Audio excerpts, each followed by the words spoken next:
What is the Matrix? Control.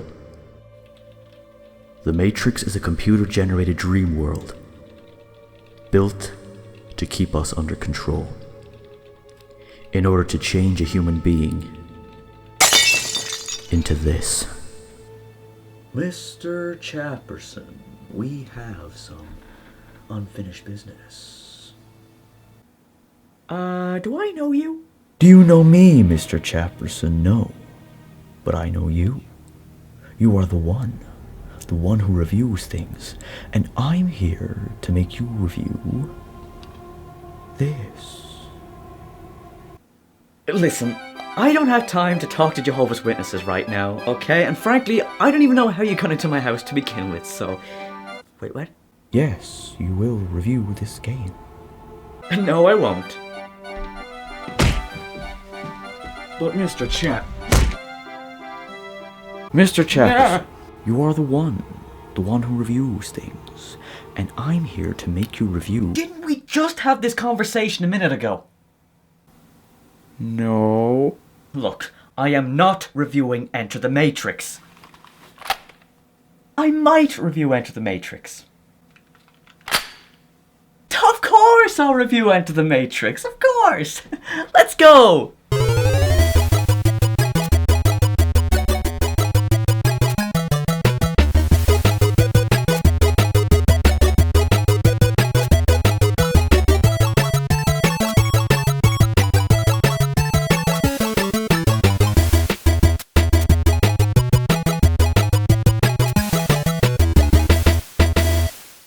Hey, what's happening, chaps? My name is TapChap and welcome to the TapChap show. The early 2000s was quite a cringy era, wouldn't you say? Although I suppose that there's a bit of cringe from every era, but I think the early 2000s get those extra few cringe points because that was the era we got the Matrix films and Enter the Matrix on PS2. Oh boy, let me tell you about this game right here. You see this game? Cough.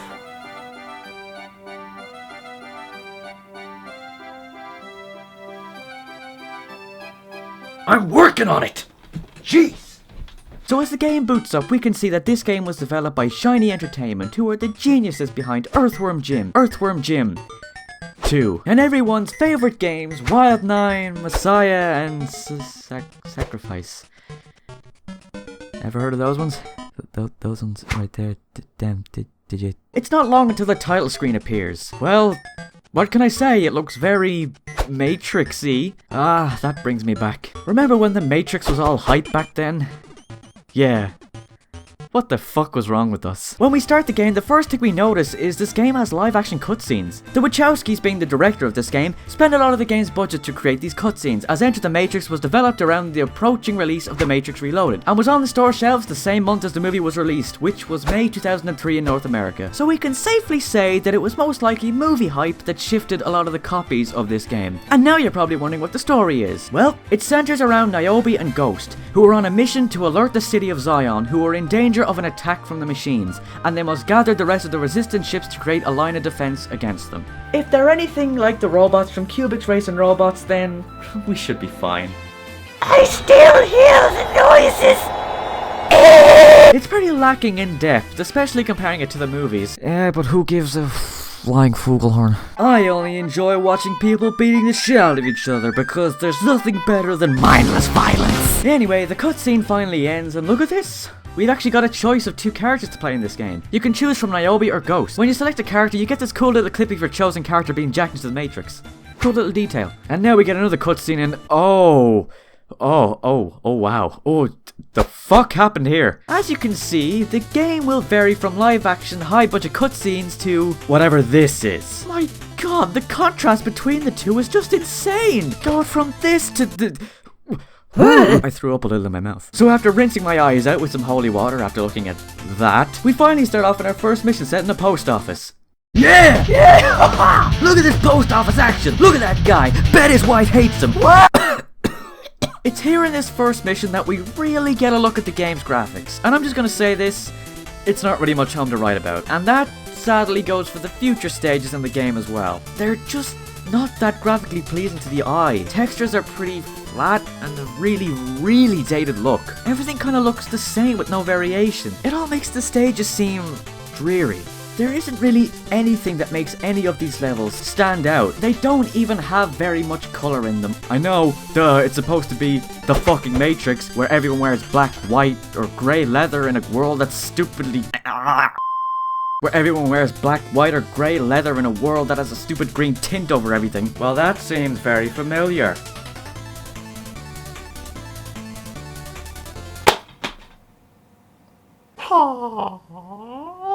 It definitely cannot be console limitations, because look at Metal Gear Solid 3. It came out in the same year, on the same console. In fact, when Hideo Kojima released Metal Gear Solid 3, he pushed the PS2 to its limits. This though, it looks like they cut some corners, with all those live action cutscenes recorded specifically for the game. I guess that makes sense where all the budget went. And while we're on that, Why? I know this game was being put together at the same time as The Matrix Reloaded was in production, but why put so much money and effort into certain cutscenes? If they had just made all the cutscenes in-game, they probably would have had more money to focus on the game's presentation. Fuck it. Who gives a shit? But you know what? Even though this game's graphics aren't all that great, I really do have a soft spot for this game. This game was in my PS2 a lot back when I was a kid, and this mission was my favourite to play. The reason being all these weak security guards walking around. Why is that a good thing? Well, that means I get to enjoy one of the best things about Enter the Matrix, and that is the hand-to-hand combat system. I can't even begin to express how awesome this combat system is. For a PS2 game that isn't even a fighting game, it's actually Really fucking good. real time and effort was put into creating this combat system. Attacks have been categorized as triangle for punches, circle for kicks, and square for dodging. And if you press circle and triangle together, you can Throw some motherfuckers. Sit your ass down, good fellow. Fuck your recliner. Eat your vegetables. You can tell from a mile away that motion capture was used to, well, capture the motion of actual fighters, and it looks so fluid and smooth. It's just so mesmerizing to watch. I love these animations. When I play, Nobody is safe. Oh man, I love my job. He's dead. of course, you can't have a Matrix game without the focus ability. Basically, you hold down L1 and like in the movies, time slows down. By holding this button, it enables your character to do Mind-bending tricks. You can tap the square button, which causes your character to flip and roll, which helps you to dodge bullets. If you run next to a wall, your character will automatically start wall running. You can even incorporate it into hand-to-hand combat by using focus. It sort of gives you the upper hand in combat. It doesn't really help you dodge anything, but it can alter how an attack can affect an enemy. For example, kicking without focus is just doing regular kicks. However, kicking with focus allows you to send enemies flying, making you feel awesomely powerful. While awesome, this ability isn't unlimited. The amount of focus you have is indicated by the yellow bar on the bottom left of the screen. The longer you hold the button, the more focus you use. Well, no fucking shit, Mr. Chapperson.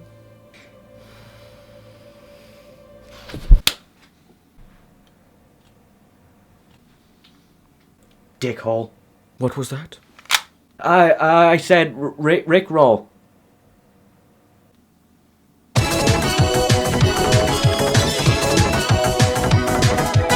We finally make it out after getting the package we needed, and it appears that Ghost has been cornered by the cops and must make a daring escape.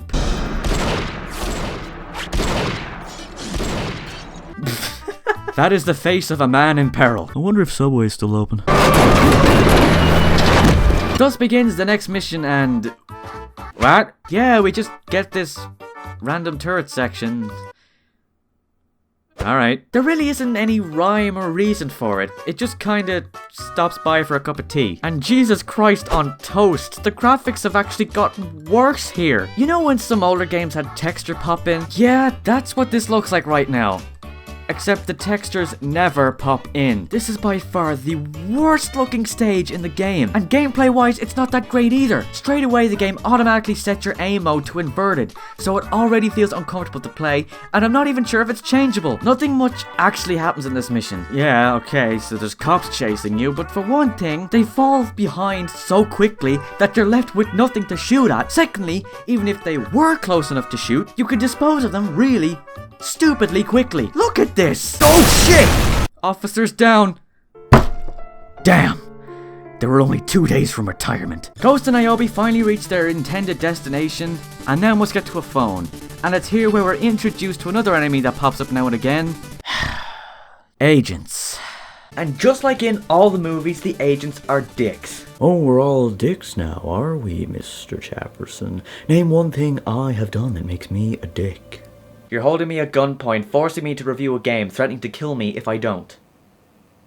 Kind of a dick move. And your point is...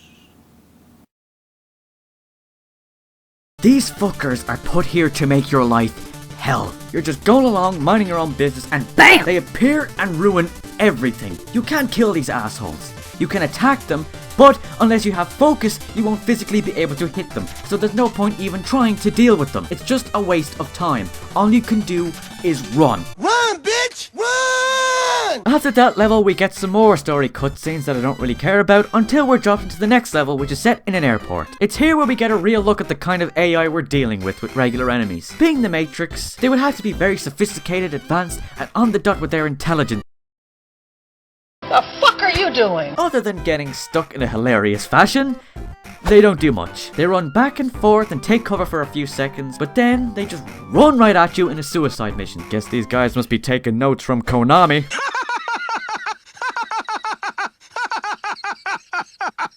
We can't have a Matrix game without guns. There's actually a fair amount of different guns at your disposal. Like there's a mix of handguns, machine guns, snipers, and even shotguns. But they're shit. They don't seem any different. I'm serious. No difference. Rate of fire may be the only thing that distinguishes the different guns, but that's it. They all handle the same exact way. You don't suffer from any recoil or anything like that. It feels and looks like you're having an airsoft battle. The camera doesn't help either. In fact, in gunfights, the camera is your worst enemy. See, the camera is pretty much locked in this position, meaning you have no control of where you want the camera to look. If you want to see behind you, you literally have to turn your character around. This is one reason why the aiming is a problem. The second reason is that there isn't really any reticle on screen. This little plus sign is no help, which is why they have this little auto aim of some sort. I say auto aim, but the aiming is more suggested. Rather than giving you an exact target, you're giving a faint green circle that glows when your target is in range. It's really hit or miss, and sometimes you have to be close enough to tip their nips just to hit them. So it's definitely not very accurate. All of these problems combined ruins the gunplay in this game for me. It just seems so bland, and you end up getting bored using the guns altogether. I try my best to not even use them at all, because I have way more fun running around, disarming guards, and beating the shit out of them. It's a much more fun thing to do, and you get more satisfaction out of your playthrough. And one major issue that I have with a lot of these stages is just how boring, bland, dreary, and empty they are. Look at this! There's all this space with nothing in it, and it just has all the same colours and effortless textures All over the gaff. There is no decoration here at all, and whoa. Is that a fucking Powerade machine? Subtle. I like it. And by subtle, I mean they drop advertisements on your head like a fucking tuba. We then enter this kind of atrium, I guess you could call it, and oh fuck, a boss fight. Fuck that! This boss fight is a bigger pain in the ass than a pain in the ass. God, why do I fucking suck so much? We have to fight a SWAT helicopter, and the only way to do damage to it is by shooting at it. The only way to get a shot at it is to stand at this big ass window and hope the auto aim can pick it up. And 90% of the time, it doesn't, meaning you get a lot of this. You can go into first person mode by pushing the right analog stick forward, but even that has problems. Just like turret sections, the aiming is inverted and very sensitive. I mean, Tumblr feminist sensitive. Like, it doesn't, you just slightly tip it and it's triggered. I made a Tumblr and feminism joke. Like, favorite, comment, and subscribe. Then you beat it and you move on. Fucking happy birthday. Yeah. Once we stop a plane from getting away with a fellow rebel being held hostage inside, we have to stop them by... Oh, come on! How many different gameplay segments can you mix into this one game? This game is going through some kind of identity crisis. Our objective is to chase down the plane with Axel, the fellow rebel, and Niobe on board the plane. And it shouldn't be too hard because we just have to stay on their tail and...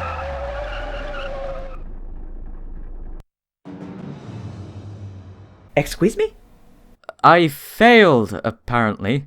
How though? Right, let's get back after them. I'm right behind them now, and whoa!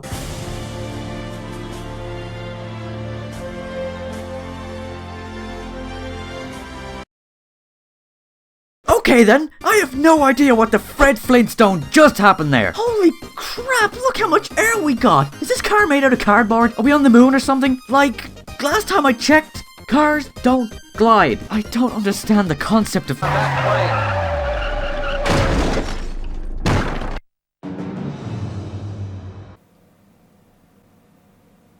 Fine. I won't let it bug me. I'm calm. I'm collected. I can make it through this just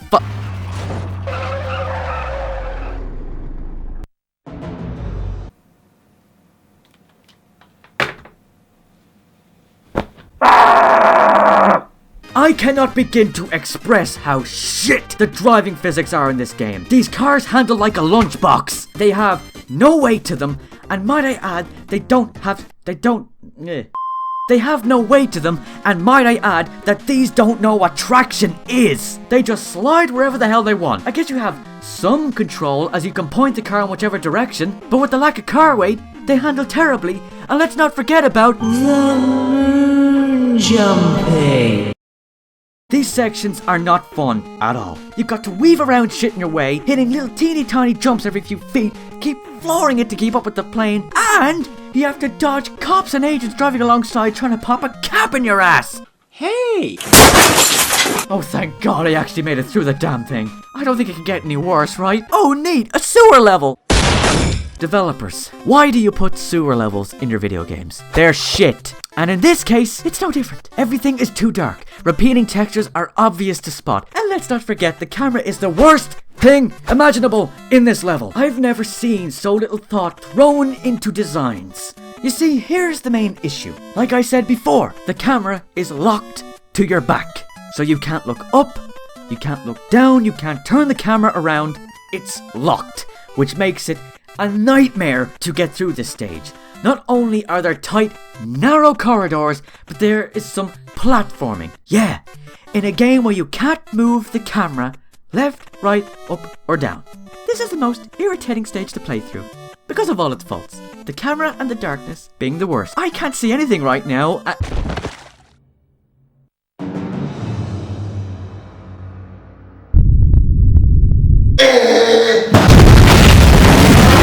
And just to quickly bring up Niobe's campaign, there's not too much I can say about it. For the most part, you still play the same missions as Ghost did. However, Niobe actually has different paths compared to Ghost. Like at this point here, Ghost goes through that door, but Niobe goes off to the left. I like that. Some missions are actually different though. For example, remember that third section where you played as Ghost? Well, when you play as Niobe, you actually drive the car, and by holding the focus button, Ghost will defend you as you drive. But, as we know, the cars handle worse than a shopping trolley with a wonky wheel in space. So this mission isn't really great. But another example of the differences in missions is in the airport. Instead of running through the airport itself, we actually go through the baggage area and even go down to the underground tunnels. Even the bosses are different. We actually have a boss fight on the plane that Ghost has to chase down.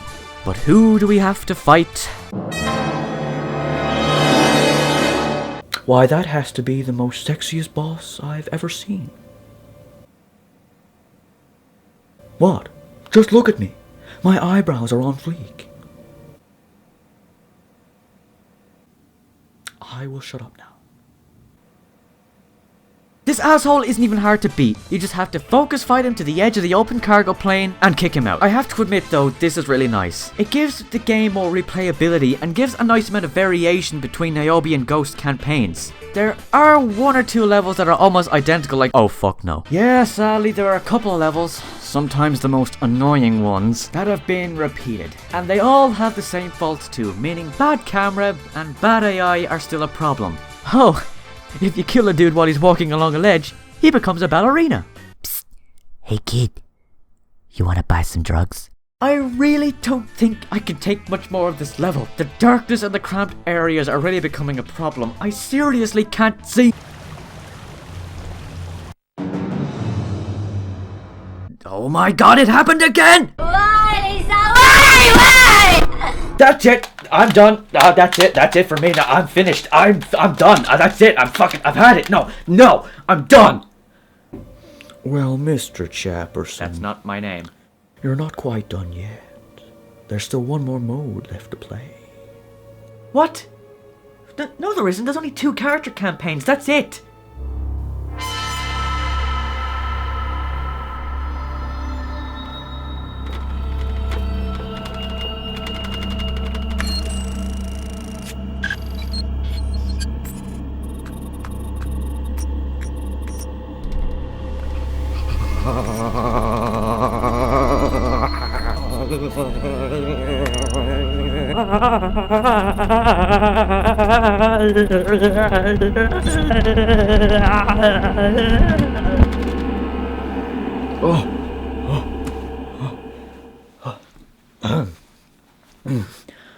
I'm sorry. That's never happened before. What did you just do? Because it looked like you just creamed yourself. And by the way, genius, nothing changed.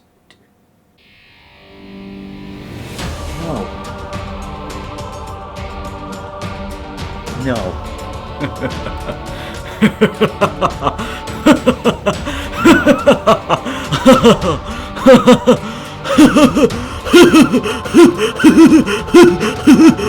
No.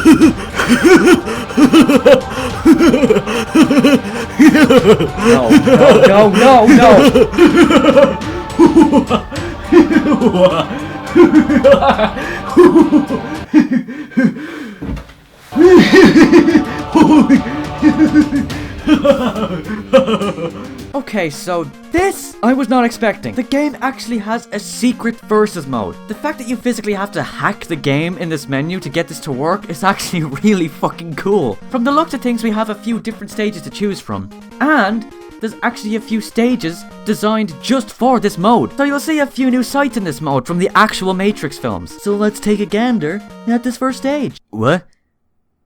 Oh. Okay, hi Morpheus. I didn't select Morpheus to use here, so he just kind of showed up. RKO out of nowhere. I can do memes! Oh my god! There's no character select screen. None at all. The game has predetermined characters selected for each stage. Just look at all these memorable characters. Morpheus, Trinity, Cujo, Vlad, Sewing Woman, Janitor. Wait, what? Who the fuck are they? They must have had some serious argument if it escalated to a fucking fist fight. I finished sewing a beautiful dress for my granddaughter, and it fell onto your stupid wet floor. Don't call my floor stupid. I'm a very good janitor and I work hard. You won't find another janitor around here with my mopping skills. What skills? Oh. You bitch. Seriously, can the characters get any weirder?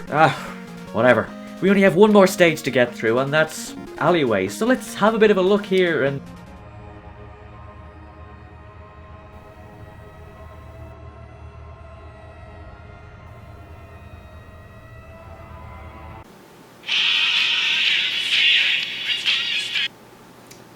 Hello? There are two cars having a fist fight in my Matrix game. I'm sorry, what?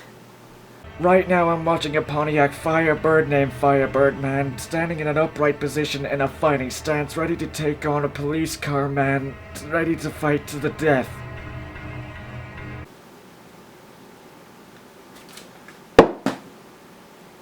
When you try this, but you don't succeed. What the fuck is this? I mean, all the drugs. All the drugs were smoked when this idea was conceived. And I thought Tekken had weird characters, but Tekken has got nothing on this. You can only play as these things on this particular stage, but maybe that's for the best. Although it would be nice to play on this stage without the nightmare-inducing abominations. A minor nitpick, but a character select screen would have been nice. This mode isn't bad at all for something that isn't the main aspect of the game. But the funny thing is, this is the best part of the entire game. This mode isn't bad at all, and it has the main focus of the mode, which is, again, the best part of the game, the combat system. No cramped sewer levels and asshole puckering camera issues, just good old-fashioned one-on-one fighting. This is what the game should have been. This mode should have been the main focus and could have been a bit easier to find. I only found out this mode existed when I saw that the best friends made a Friday Night Fisticuffs video on it. It was a nice surprise though, and it gave the game just that little bit more content. Well, Mr. Chapperson, what do you think about all this? Give me your opinion. Alright. You want my opinion? You're an asshat with no friends. And you're ugly as well. I'm going to ignore those deeply scarring and heartbreaking insults and ask your opinion on the game. Oh yeah, I get it. Sarcasm. Deeply scarring and heartbreaking, was it?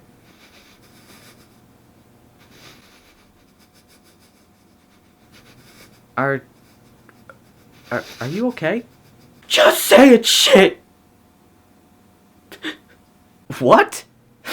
I'm not gonna do that. Scusi, babadaboopy. Look, the game has faults, but it's not god-awful. I played this a lot as a kid. I have a big soft spot for this game. And this is a game that, okay, granted, has a lot more cons than it does pros, but there are worse games out there. It's a game you don't take seriously. If you look past all of its faults, you can still have a lot of fun with this game. I mean, yeah, there are things with this game that'll make you tear your hair out. The horrendous gunplay, the awful camera, and the noticeably dated graphics, shit driving physics, the AI can be brainless, and some of the level design is left to be desired. Hell, the game sometimes chugs with frame rate drops at the wazoo in some places. The game may have pissed me off a lot, but I don't hate it. The combat system is the best part of the game. Its smooth flowing animations and pretty varied moveset are just a joy to watch. And using focus during combat and send guards flying never gets old. Being able to run up walls, dive through the air, and just having the ability to do matrixy things is just fun. That's the key word. Fun. You don't have to take the game seriously. This is a game you would stick on when friends are over to have a good time and have a laugh. Some of its issues, like the terrible in-game cutscenes, can be pretty funny if you're just taking the piss out of it. And the versus mode was a neat little secret too, and was really cool to come across. So what I'm saying is, yeah, the game is shit. But it's a lot of fun if you don't take it seriously. You want my opinion? This game is shit. No denying it. But if you play with a group of friends, or even on your own with the mindset that you're just going to tear the shit out of it, this game is going to be a lot of fun. That was wonderful, Mr. Chapperson. That really was. But I came here to get a negative review from you, drive you insane. But clearly that plan has failed. So I must resort to plan B. Goodbye, Mr. Chapperson. Wait a minute. Divide by 0! Do you honestly... Holy shit! It worked!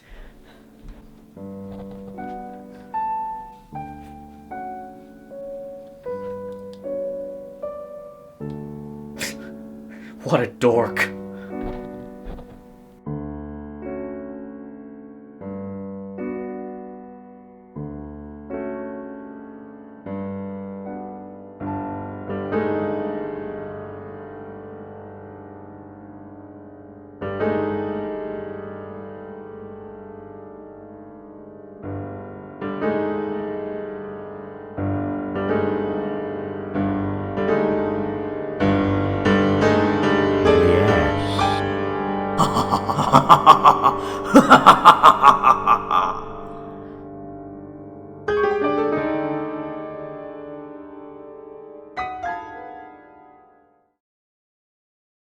Hey, what's happening, chaps? It is TapChap here, and thank you so much for sitting through pretty much half an hour of pure shit. This video has taken me so long to edit, you have no idea.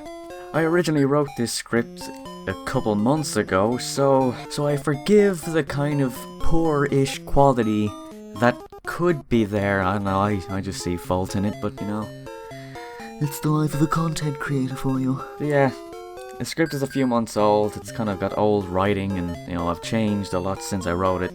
I did try to update it as much as I could, but some things I just didn't want to change, so I hope you enjoyed it anyway. I want to do something a little bit different for this review, so that's why it was a little bit more skit-based with the agent character, because I just wanted to try it out. Doug Walker being one of my, inspirations, I thought, I'd want to kind of give it a try myself, and did it work? Did it not work? Let me know in the comments below what you thought. I would appreciate it. I also want to give a quick shout out to Kevin Alexson, who used his face and other bodily parts in this video. Click on the screen and it'll take you to his latest video on Game Boy Advance games. And speaking of older videos, if you click on the bigger window on the screen, it'll take you to my latest video, which was me talking about why I wanted to see Cubone as a playable character in Pokken Tournament. That video is also a few months old, so some of the quality might be a bit different, but I explained that in the intro of that video, so you know. Click it if you want to see what's the dealio. But if you really did enjoy this video, and if you, for whatever reason, want to see more of my content, why don't you go and check out the rest of my channel? Maybe subscribe if you want to, just to keep up to date with any future TapChap Show content. Which you can also do if you follow me on Facebook and Twitter, which the links will be in the description. But anyway guys, that's going to wrap up this video. I hope you enjoyed. I put everything I had into this video. I'm now going to go into a corner and cry for hours. But thank you all so much for watching, and I'll see you in the next one. Bye!